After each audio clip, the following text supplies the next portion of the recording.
संक्रांति टीका दूसरी पंक्ति, तदा पुण्यकृताम लोकान अनुभूय शेषानुभूत्यै श्रीमतांगे अभिजायते। तब जो है, जब इस प्रकार से यदि प्राक्तन कर्म वजह से विषय भोग इच्छा का व्यय के कारण यदि वो मान लो किसी वजह से वह बिना अनुभव किए मर गया था, योग भ्रष्ट हो गया था, वह व्यक्ति तब पुण्यकृताम लोकान अनुभूय, पुण्य किए हुए पुरुषों के द्वारा प्राप्य जो लोक है वहाँ जा करके वहाँ पुण्य का भोग करके शेषानुभूति, फिर शेष पुण्य कर्मों का ही अनुभव करने के लिए श्रीमदांगे है अभिजायते, श्रीमान पुरुषों के घर में जन्म लेता है। यह पूर्व श्लोक में कहा गया था। यदि हृदय तब है जब विषय भोग से पुनर्जन्म होता है योग भ्रष्ट का, तब श्रीमताम कुले। यदि विरक्त हो करके वैराग्य है, सब कुछ है, लेकिन अनुभव किसी अन्य प्रतिबंधक से अनुभव में रुकावट आ गया, पहले ही मर गया। यदि हृदय चित्त शोधक सत्कर्म विशेष वशात तीव्र मोक्षेच्छा वैराग्यावेगस, ये पूर्व जन्म में चित्त का शोधक सत्कर्म विशेष थे उसके पास, और तीव्र मोक्ष की इच्छा भी थी, तीव्र वैराग्य भी था। इन अन्य प्रतिबंध के कारण से वह अनुभव के बिना गुजर गया। तदा स योगी, जब वह योगी कहा गया योगी नाम एवं कुले अभिजायते। अथवा दूसरी व्याख्या, अथ और वा को अलग पद मान लो। अथवा एक पद भी होता है और अव्यय है, और अथ अलग अव्यय है, वा अलग अव्यय है। लेकिन वा अधिक विकल्प अर्थ में होता है, इन्हें वा एव अर्थ में लेंगे। अथ का अर्थ अनंतर, एव और अनंतर इसको घटाएंगे। देखिए, अथ शब्द अनंतर्यार्थ, वा शब्द अवधारणार्थ, अथैव देहपात अनंतरमेव। देखो, अथैव का अर्थ क्या हो जाएगा, अथवा का अर्थ अथैव, अर्थात देहपात के अनंतरमेव। पहले वाला क्या था, पुण्य लोकों में गया, वहाँ कुछ भोग भाग करके लौट आया, और ये नहीं जाएगा कहीं भी। देहपात के अनंतर तुरंत यहीं पर योगी कुल में जन्म मिल जाएगा। यह अंतर है, तुरंत। देहपात अनंतरमेव धीमतां ज्ञानी नाम तत्रापि योगी नाम ज्ञान योग निष्ठा नाम एव कुले भवति प्रभवति इत्यर्थ। देहपात के अनंतर ही धीमान माने ज्ञानी नाम, तत्रापि योगी नाम, कौन सा योग, ज्ञान योग निष्ठा नाम एव कुले, ऐसे कुल में वो जन्म लेगा, प्रभवति इत्यर्थ। ईदृशं तद वैराग्य मोक्ष इच्छा वेगानुरूपम ब्रह्म निष्ठानाम एवं ज्ञानिनां कुले समानंतर भावी यज्जन्म तदे तद दुर्लभतरम। वही दुर्लभ है श्रीमताम कुले, पुण्य लोकों में जाना, वहाँ भोग पुण्य भोग करके लौट के ऐसे घरों में पैदा होना श्रीमताम कुले, और वहाँ भी पुनः पूर्व ज्ञान के उदय हो करके पुनः सन्मार्ग में लग गया, आत्मानुभूति और आगे बढ़ जाता है, वो तो दुर्लभ है। उससे भी दुर्लभतर यह है जो बिना लोकांतर गई ही इसी के यहाँ, जैसे जाय स्वमृष वाली तीसरी गति होती है, और निकृष्ट है वो। आदमी था, मच्छर हो गया, कुत्ता हो गया, बिल्ली हो गया, जाय स्वमृष, तुरंत बिना वो लोकांतर गए। उसी कोटि का जैसे ही हो रहा है, लेकिन इसका उत्कृष्ट है। देहपात के अनंतर ही इसका भी जन्म हो गया। इस प्रकार का जो वैराग मोक्ष इच्छा के वेग से अनुरूप ब्रह्मनिष्ठा वाले ज्ञानियों के कुल में समानंतर भावी तदनंतर भावी जो जन्म है वह इस संसार में दुर्लभतर है। तो मन में उठेगा फिर दुर्लभतम क्या होगा, दुर्लभ जन्म, दुर्लभतर जन्म, दुर्लभतम जन्म क्या होगा। ये तो कहानी भगवान ने कही गीता में, विचार आएगा, टिप्पण में बताएंगे। तत्रापि तादृशानाम ब्रह्मनिष्ठानाम एव कुले लोकांतरम योन्यंतरम अगत्वा, और स्पष्ट कर रहे देखिए, तत्रापि तादृशानाम ब्रह्मनिष्ठानाम कुल में जो जन्म ले रहे हैं लोकांतर अथवा योन्यंतर में गए बिना अगत्वा काल व्यवधान बिना, कहने का अभिप्राय किसी प्रकार का काल का व्यवधान भी नहीं है कि 2-4 साल भूत प्रेत बन के घूम रहा है, ब्रह्म राक्षस बन रहे घूम रहा है, फिर बाद में जन्म ले लिया, ऐसा नहीं है, कोई काल व्यवधान नहीं, तुरंत। यज्जनम दुर्लभतरम एव मात्रेण तपसा लभ्यम भवति न त्वल्पेनो, ऐसा जो जन्म होगा दुर्लभतर है, महान तपस्या के द्वारा ही प्राप्त हो सकेगा, अल्प तपस्या वालों को भी प्राप्त होने वाला नहीं है। ततएव उच्यते, इसलिए भगवान ने यहाँ पर शब्द प्रयोग कर दिया दुर्लभतर इति। तब पूर्व पक्षी कहता है नन योगिनाम एवं ज्ञानिनाम गृहमेदिनां कुले भवति इति यदुक्तम तन्नोपपद्यते। ये बात बिल्कुल हजम नहीं हो रहा है हमको। आप कह रहे हो योगी नाम कुले, ज्ञानी नाम कुले भी अर्थ कर दिया उसी का, और ऊपर कह रहे पैदा होगा, मैंने गृहस्थी के घर में तो पैदा होगा, क्या सन्यासी पैदा करेगा? अखंड ब्रह्मचारी पैदा करेगा क्या? ये तो हो नहीं सकता। अर्थात गृहस्थ घर के घर में पैदा होगा, जो व्यक्ति शादी कर लिया और वही तो बच्चा पैदा करेगा। और वो गृहस्थी हो और उधर उसको ज्ञानी भी हो, योगी भी हो, ये तो विरोधी बात लग रहा है, यह असंभव है। ये पूर्व पक्षी इसलिए बहुत सुंदर आशंका किया है, योगी नाम एवं ज्ञान नाम गृहमेदिनां कुले भवति इति यदुक्तम तन्नोपपद्यते। क्यों? स्वयं व्याख्या करेगा उसका। गृहिणाम ब्रह्म वेदना असंभवात, यदि गृहस्थी है और ब्रह्म तत्व को तो मान ही नहीं सकता। कैसे माने? एक में द्वितीय कैसे मानेगा? उसको द्वितीय दिख रही है ना साथ में, माया, और उसे उत्पन्न भी दिख रहे, 1-2 बच्चे, 4 बच्चे, 6 बच्चे, पहले देखिए 1 डजन हुआ करते थे। जब उसके साथ ये देख रहा है और भेदपूर्ण उसको व्यवहार करना पड़ता है ना, सास है, ससुर है, सब एक ब्रह्म है, सब भक्त है मेरे, ऐसे कहेगा क्या गृहस्थ कभी? लेकिन क्या वास्तव में उनके अंदर ब्रह्म ज्ञान हो सकता है? ये पूर्व पक्षी का कहना है हो नहीं सकता। गृहिणाम ब्रह्मवेदना असंभवात, ज्ञानोत्पत्ति अधिकार असंभवाच, उनके ज्ञानोत्पत्ति का अधिकार भी नहीं है, कि साधन चतुष्टय संपन्न हो नहीं पाएंगे, ब्रह्मचर्य कैसे पालन करेंगे? साधन चतुष्टय में आएगा ना वो भी, विवेक चाहिए, वैराग चाहिए, षट संपत्ति, शम दम, यही तो खतरनाक है। अंतरिंद्रिय बहिरिंद्रिय का नियंत्रण पूरा, फिर भोग क्या करेगा वो? बच्चा कैसे पैदा करेगा? सर्वेंद्र नियंत्रित है तो इसलिए कहता है पूर्व पक्षी, ये सब पूर्व पक्षी की बात है, इसलिए कि गृहस्थ को होता ही नहीं, ऐसा नहीं समझना, इसलिए पूर्व पक्षी बोल रहा हूँ बार बार।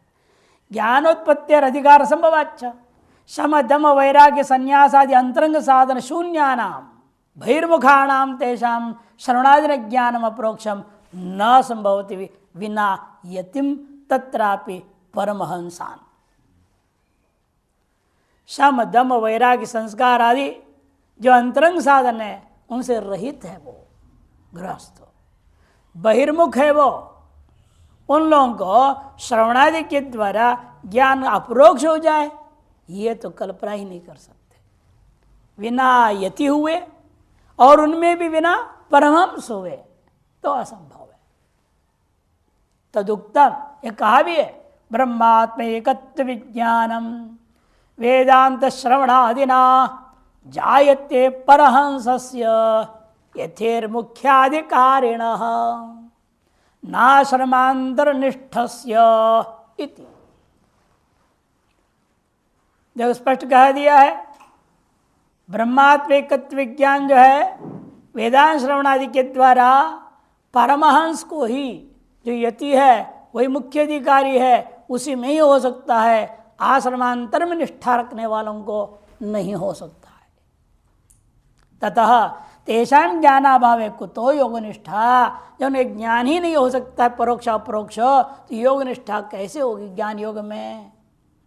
और ऐसे ज्ञान योगी कैसे कहेंगे और उनके कुल में पैदा होगा, ये सब बात बनेगी नहीं। यदि चेत तर्हि धीमताम कर्मशास्त्रार्थ ज्ञानवताम योगिनाम कर्मयोगिनाम कुले भवति इति ब्रूम। यदि ऐसा कहे तो बीच में एक देशी कहता है फिर पुरुष लोग का विषय बना दो उसको। यदि ऐसा गृहस्थी है तो वो तो पुरुष लोग का विषय बनेंगे। धीमताम जो कैसे धीमताम है? कर्म शास्त्रार्थ ज्ञानवताम, कर्म शास्त्रों के सम्यक तात्पर्य जानने वाले लोग हैं। ये जान रहे, वो समझ रहे हैं जितने भी कर्म है केवल अंतःकरण शुद्धि के लिए वास्तव में। ये जो कामनाएं बताई गई है ये केवल अज्ञानी को भ्रमित करने वाली बात है। वो लगे इसमें, इसके लिए कह दिया अमुक फल के लिए करो, अमुक फल के लिए वो करो। लेकिन कर्मशास्त्रों का तात्पर्य केवल अंतःकरण शुद्धि है। ऐसे जानने वाला गृहस्थी जब कर्म करने लगता है अनायास उसकी अंतःकरण शुद्धि हो जाएगी और ज्ञानाधिकारी बन सकता है। इस तरह से इसको लेना चाहिए। ये भी एक देशी बोल रहा है बीच में। तो कर्मशास्त्रार्थ ज्ञानवताम योगी नाम, मैंने कर्मयोगी नाम कुले भवती इति ब्रूम, कर्मयोग कुल में पैदा होगा ऐसा अर्थ ले लिया जाए। योगी नाम धीमताम कर्त कर्मयोगी नाम, धीमताम से कर्मशास्त्र ज्ञानाम ऐसा अर्थ ले लेंगे। न तथात्वे जन्मनो दुर्लभतरत्व भाव प्रसंगात, फिर तो ये दुर्लभतरत्व जो कहा पूर्व की अपेक्षा से, तो पूर्व कोटि में इनको डाल दोगे तो दुर्लभतरत्व इसमें जो कहा वो तो अनुपपन हो जाएगा। फिर दुर्लभ कोटि वाला हो गया ना, ये दुर्लभतर कोटि का नहीं रह गया। तो दुर्लभतरत्व जो कहा गया है वह प्रसंग दुर्लभतरत्व अभाव प्रसंग हो जाएगा। श्रोत्र कुलाभ जननस्य सत्कर्मवत् साधारण्याद ये सत्कर्मवन्तः ते ते श्रोत्रिकुले एवं अभिजायन्ते। क्योंकि जो है श्रोत्रिकुल में उत्पत्ति होना सत्कर्म वाले साधारण की अपेक्षा से जो जो सत्कर्म वाले हैं उनके घर में श्रोत्रिकुलों में जन्म लेना, यह अर्थ यहाँ लेना जरूरी है। क्योंकि श्रुति कहती है रमणीय चरणा रमणीयाम योनिम आपद्यरन्निति श्रुत है।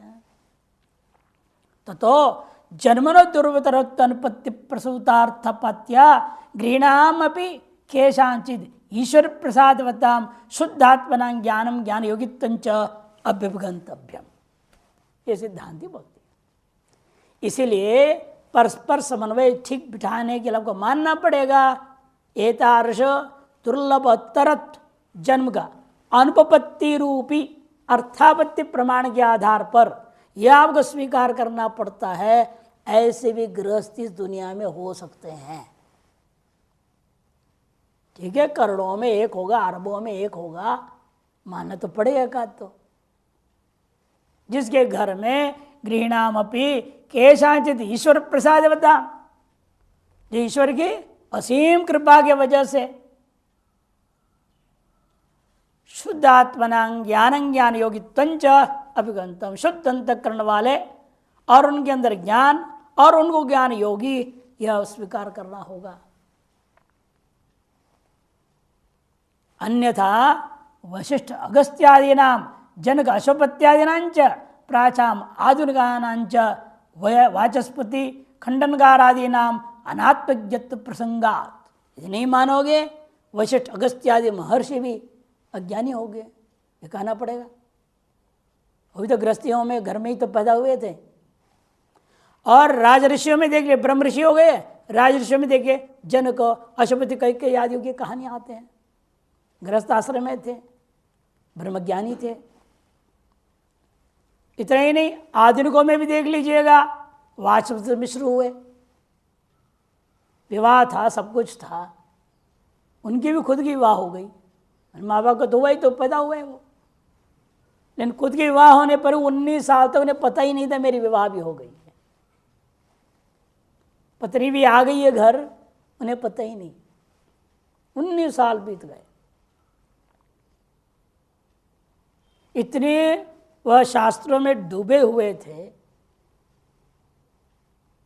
और ब्रह्मसूत्र के इतना अवलोकन करने में लग गए, और भामती टीका उन्होंने लिखी। उनका पत्नी का नाम है भामती। जब लिखते लिखते एक दिन कभी वो दीपक बुझ गया, तदिकतर वो माँ आती थी और करके चली जाती थी, वो भी अपने लगे रहते थे।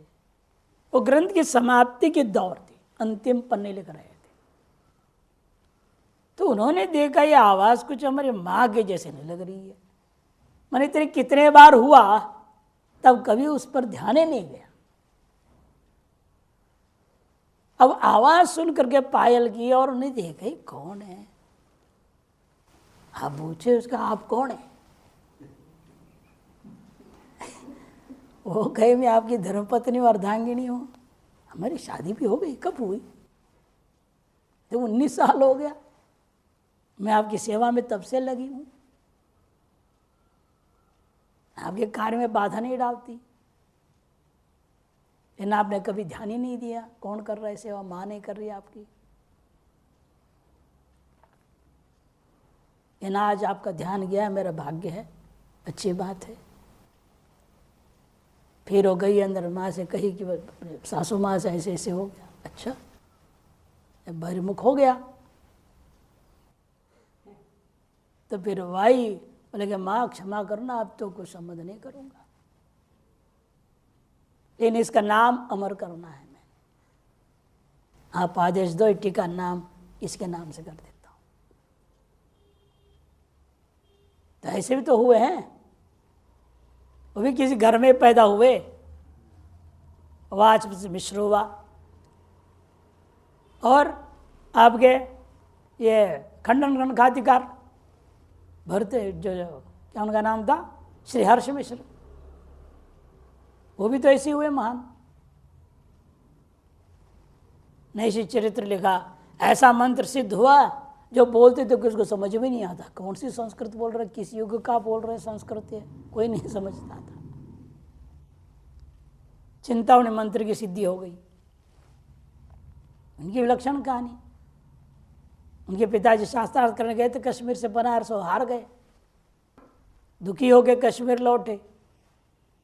वही दुख में वो गुजरने जा रहे थे तो अपने पत्नी को कहा, ये मंत्र ये विधि है, जो ये बेटा हो रखा है ना, इसको इसकी संस्कार, जब उपनयन संस्कार होगा उसके बाद ही दे देना इसको। और पहले ही खत्म हो गए। जब चाचा ने संस्कार कराया तब उसके बाद बालक को माँ ने मंत्र दीक्षा दी और सारी विधि बताई।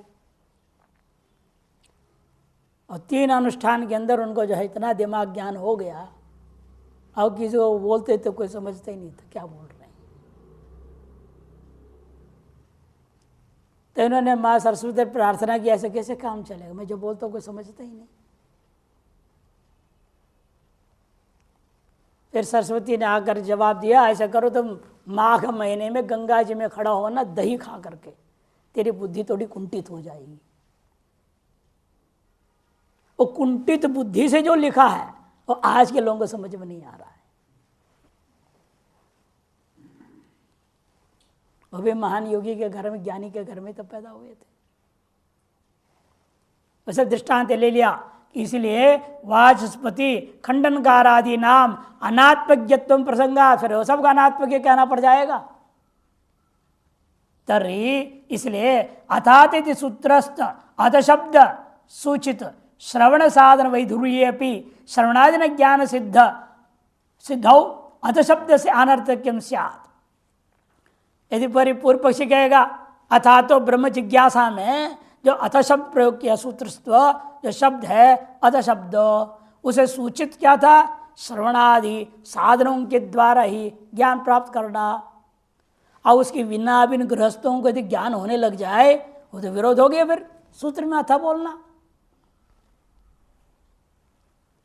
श्रवणादिना ज्ञान सिद्ध हो, बिना ही श्रवण साधन के वैधुर्य होने पर भी श्रवणादि ज्ञान सिद्धि माने लगो, फिर अत शब्द से अनर्थकम स्यात् इति चेन्न तेषामपि जन्मांतरे शमदम संन्यासादि साधनवत्वस्य उत्पन्न ज्ञानेन अनुमीयमानत्वाद अथ शब्द से अर्थवत्वोपपत्ति है।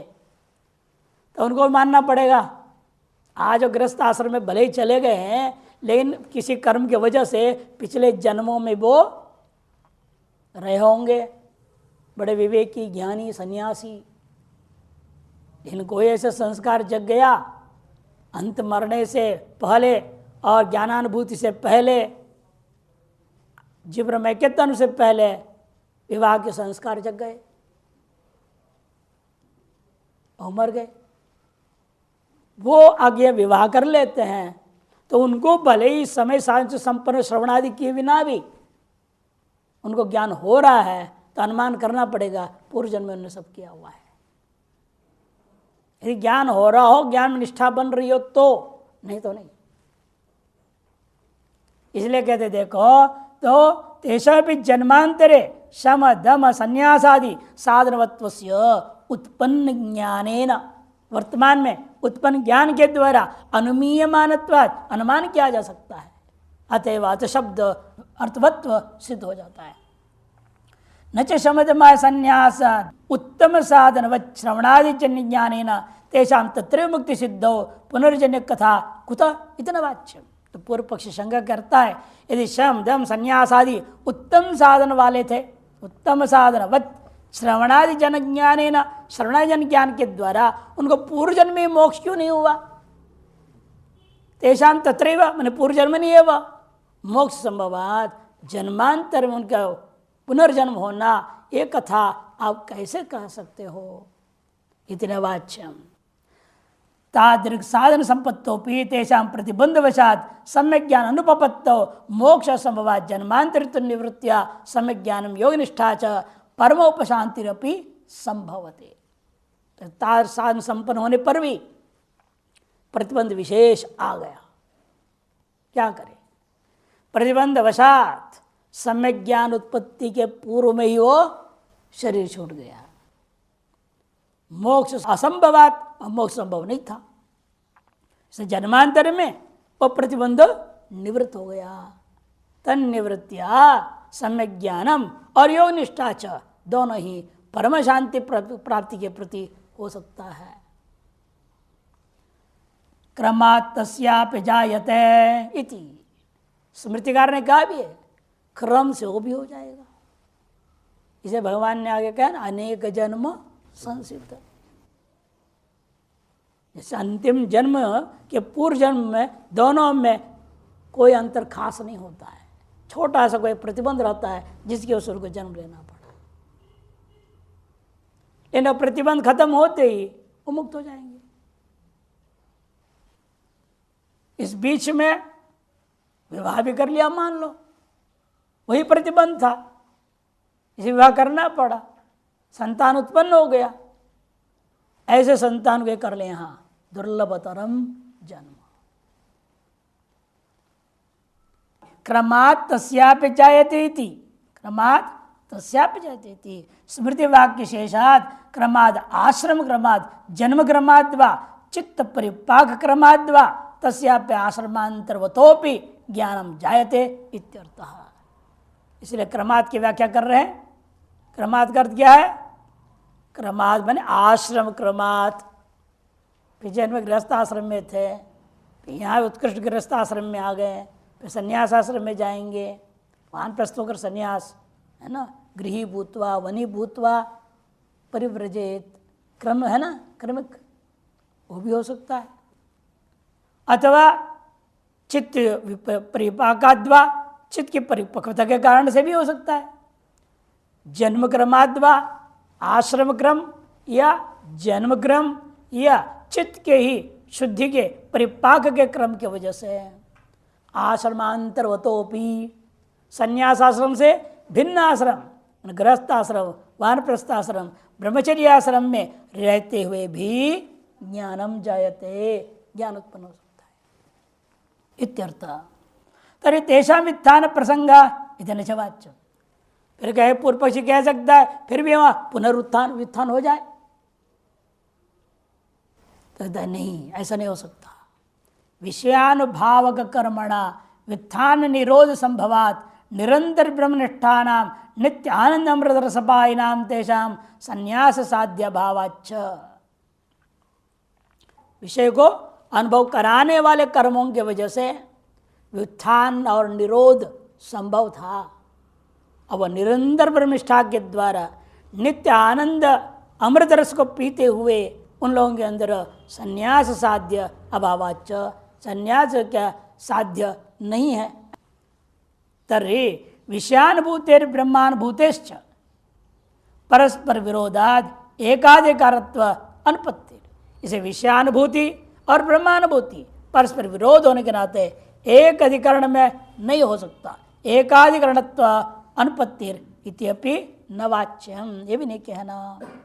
क्यों? तदृष्टिया विषयानुभूतिर आभासत्वेन, ब्रह्मज्ञानी का दृष्टिकोण से जो विषय का व्यवहार हो रहा है वह आभास मात्र है, मिथ्या है। कि अपने ब्रह्म स्वरूप पे प्रतिष्ठित है, तो ब्रह्मस्वरूप में प्रतिष्ठित व्यक्ति होगा, उसके लिए प्रारब्ध कर्माधीन किंचित जो बाह्य व्यवहार होता है वह व्यवहार में सत्यत्व नहीं रहता है, आभासत्व रहता है। बेटा पैदा हो गया वो भी मिथ्या है उनके लिए। वो स्थिति वाले रहेंगे, उसकी खुशियां नहीं मनाएंगे, नो बर्थडेस, क्या क्यों मनाएंगे? क्या किसका जन्म हुआ? जन्म हुआ क्या किसी का? यदि वो ज्ञानी है, ज्ञान निष्ठा है, वो मानेगा ही नहीं, वो आभास मानेगा, मिथ्या मानेगा।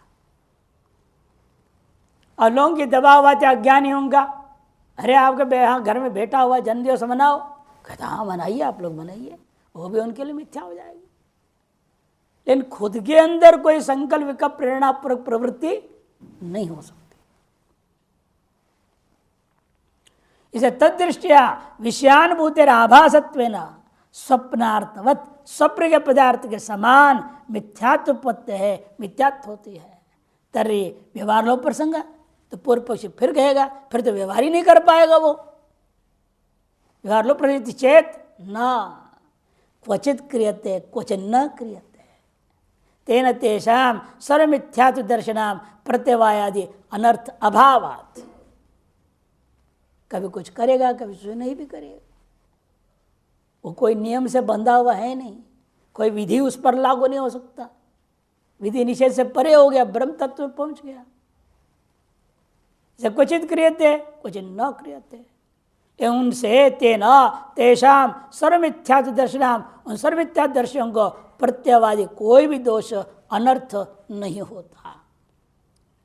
कि काय स्मृतिकार ने शौचम आचमनम स्नानम न तो चोदनयाचरेत अन्याश्च नियमान ज्ञानी यथा हम लीलयेश्वर। शौच, आचमन, स्नान आदि कोई भी क्रियाकलाप चोदन या नाचरेत, विद्यधीन होकर आचरण नहीं करता। अन्याश्च नियमान, अन्य भी दुनिया भर के जो नियम है तीनों आश्रम वालों के लिए, ब्रह्मचर्य, गृहस्थ और वानप्रस्थ के लिए, उनसे कोई भी नियम वह पालन करे कोई जरूरी नहीं है, ना करने पर दोष भी नहीं है। भगवान अपने आप को दृष्टांत कर रहे हैं, लीलया ईश्वरयता अहम, सब कुछ लीलया स्वतः ही हो रहा है। स्वभावस्तु प्रवर्तते, प्रारब्ध कर्माधीन स्वभावतः प्रवृत्त होता है ना। गुणा गुणेषु वर्तन्ते इत्यादि जो कहा गया उसके अनुसार उसका जीवन चलता है। अतएव जिस प्रकार ईश्वर के सारा व्यवहार लीलया हो रही है, उसी प्रकार उस ज्ञानी का भी होते रहता है। इति ज्ञानिनाम ईश्वर वद विधि तन नियम भंग दोषादि अभाव स्मरणात्। इसलिए ज्ञानियों में ईश्वर के लिए जिस प्रकार से होता है विधि नियम आदि का भंग करने का दोष आदि लागू नहीं होता, वैसे इन ज्ञानियों को भी नहीं होता। टिप्पण द्वितीय से गतिम वक्ति, पूर्व बताए थे दो प्रकार के योग भ्रष्ट है, एक विषय वासना को लेकर के मर गया और दूसरा प्रतिबंधक के कारण से अनुभूति के बिना मर गया। उनमें से पहले वाले का दुर्लभ जन्म बता दिया, दूसरे वाले का बता रहे वे दुर्लभतर जन्म के बाद। योगी नाम ने उपासका नाम, योगी नाम एवं वा विरक्ता नाम इति ज्ञेयाम, उपासना आदि करने वाले अतः विरक्त योगी लोग हैं इति ज्ञेयाम। अतएव भाष्यकार, इसलिए भाष्यकार ने विशेषण भी दिया था दरिद्राणाम इति। धीमत्याम मैंने ब्रह्म विद्यावताम इत्यर्थ। सुखदेवादि नाम जन्मवत, ये भी दुर्लभतर जन्म में सुखदेव भी दृष्टांत है, दुर्लभतर जन्म है सुखदेव का।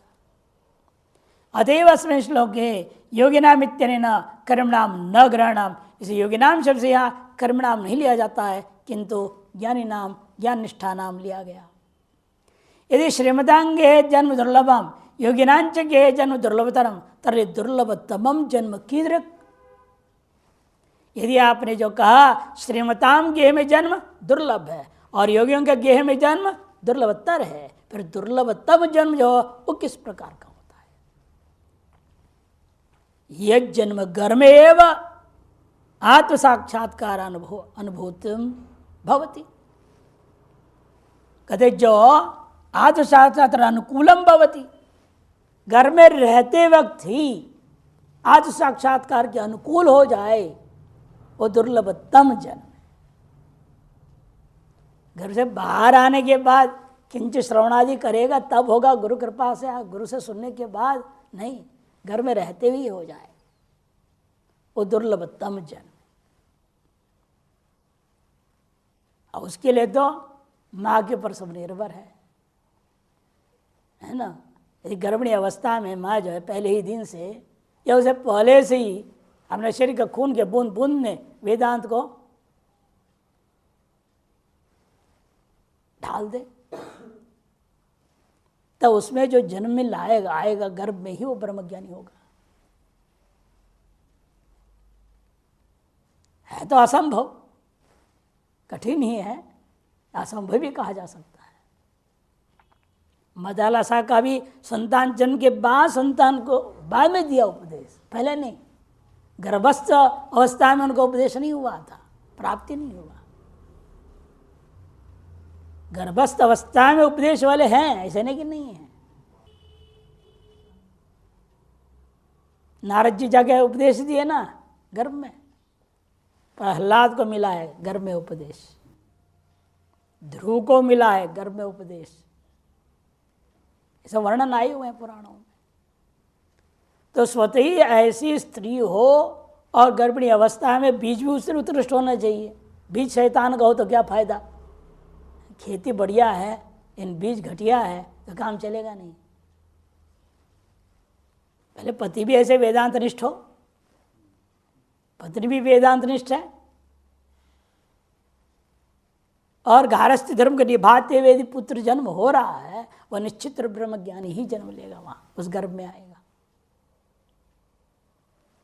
इसलिए कहते हैं जैसे दृष्टांत क्या है इसमें, तज्जन्म दुर्लभतमम, कहते श्रुति में ही दृष्टांत है। वामदेवादि नाम, वामदेव ऋषि कहानी श्रुति में आती है। घर में रहते उन्होंने कहा अहम ब्रह्म अहम मनोरभवम, मैं मनो हो गया तो मैं ये हुआ, मैं वो हूँ, मैं ही सब कुछ हूँ। गर्भ काल में ही बोलने लग गए, यानी वही अनुभूति हो गई उनको।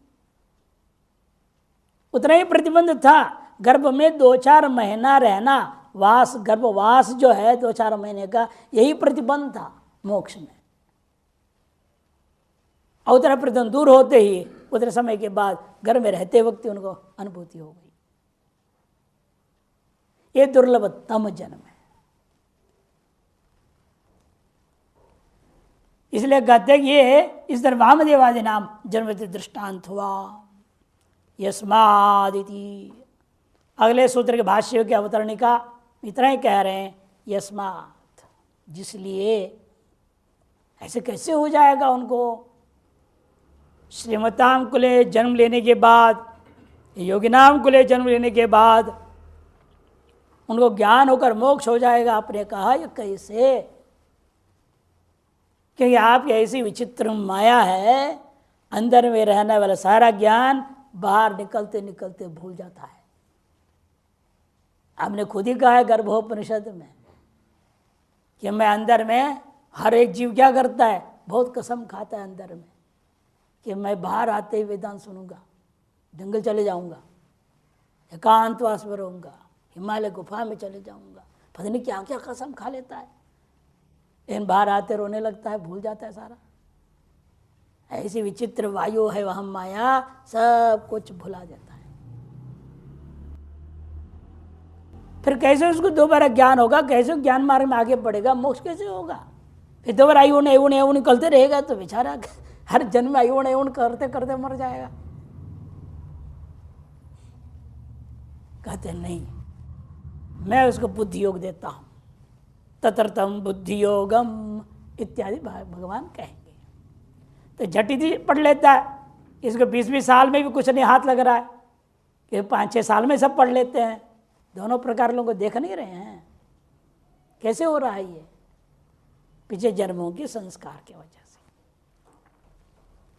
इसलिए कहते देखो, शीलोंच वृत्त्या परितुष्ट चित्तो धर्मम महांतम विरजम जुषाण मयि अर्पितात्मा गृह एव तिष्ठन् नाति प्रसक्त समुपैति शांतिम इत्यादि वचन प्रामाण्यात् लक्ष्य कोट संख्याकेषु गृहेषु अपि यह कश्चिद् शब्द। लक्ष्य कोटि संख्याकेषु 1,00,000 करोड़ गृहस्थों में से एक आध गृहस्थ ऐसा होगा जो इतना योग्य होगा, जिसके पति पत्नी ने वेदांतिन होंगे, जो कि उसके गर्भ में ऐसा महान जन्म होगा। कैसे हैं वो? शिलोंच वृत्त्या परितुष्ट चित्तो, शिल या उंच वृत्ति से परितुष्ट चित्त वाले, भीख भी नहीं मांगते। जो खलियान में खेती में इधर उधर गिरा पड़ा हुआ जो, उसमें से उठा उठा करके इकट्ठा करके खाते हैं। ऐसे परम विरक्त गृहस्थ। शिलोंच वृत्त्या परितुष्ट चित्तो धर्मम महांतम, और महानतम जो धर्म है गृहस्थ के लिए विहित सगल कर्म, उपासना, व्रत, पूजा पाठ सब कर रहे। विरजन जुषाण, और विरक्त महापुरुषों की यत्किंचित सेवा भी करने में लगे रहते हैं। मय्यर पितात्मा, और मुझ ईश्वर में अपने अंतःकरण को उड़ेल दिए, समर्पित किए हुए हैं, ईश्वर प्रणिधान में लगे हुए हैं। गृह एव तिष्ठन्, गृहस्थ में ही रहते हुए, घर में रहते हुए ही नाति प्रसक्ता समुपैति शांति, यदि वे शांति को प्राप्त कर रहे हैं कहा जाए, वह अति प्रसक्त नहीं है, उचित है।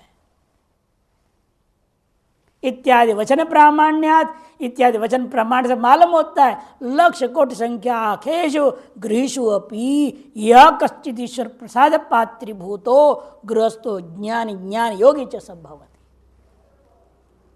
1,00,000 करोड़ संख्या वाले गृहस्थों में कोई न कोई एकाध गृहस्थ होगा जो ईश्वर प्रसाद का पात्रीभूत हो, गृहस्थ होते हुए ज्ञानी हो, ज्ञान योगी हो च संभवति।